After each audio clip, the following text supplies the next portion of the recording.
The federal government has been advised to redefine its anti-corruption strategies in order to be seen as working its talk.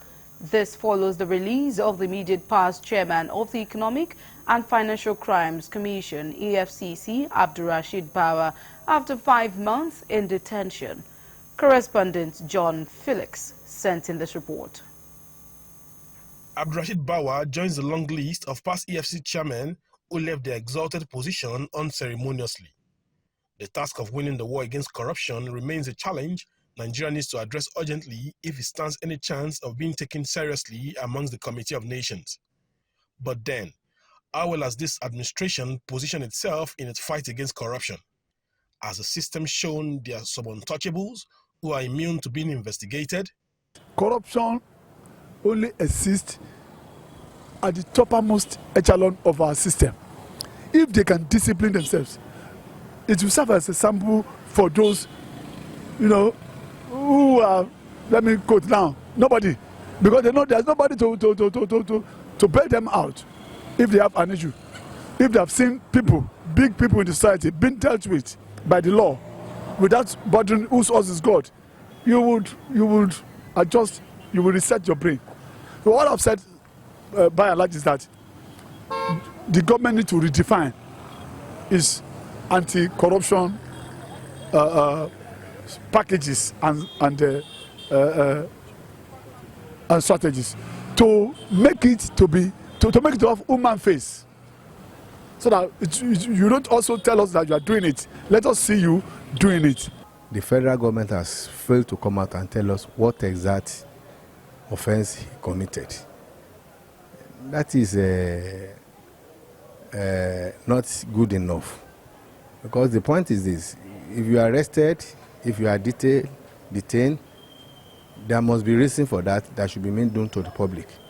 But when the government is not coming out with the facts and figure as a result of his arrest, I think that is a way of trampling on his human rights, which is not good enough. Many people may read different meanings to it. They may call it vendetta. And if that is called vendetta, I think to an extent, those saying that, one can say they have a point.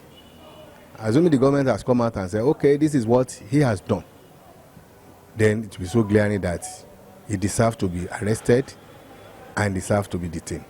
Is the fight against corruption achievable in Nigeria? What then can be done to checkmate corrupt practices? We are not ready to freeze Nigeria. If we are, those at the topmost, at the decision making, would devise, and they know how to do it, strategies that will make Nigerians to purge themselves out of corrupt practices. We need stiffer laws. In China, it is death penalty. Steal and be killed. Our laws are so soft here. We need stiffer actions. Stiffer actions. Without body. The moment we jettison man no man, the moment we make the law to see nobody who has committed an offense as either big or small, then there will be sanity in the system. There will be sanity in the system. What I'm saying in essence is that there must be a rethinking, and that rethinking has to start from the government about corruption and efforts to curb it, and that must start from the top. If there is a strict punishment, like we said, I think everybody has to sit down. When you know that if you steal, they will either forget about going to jail now.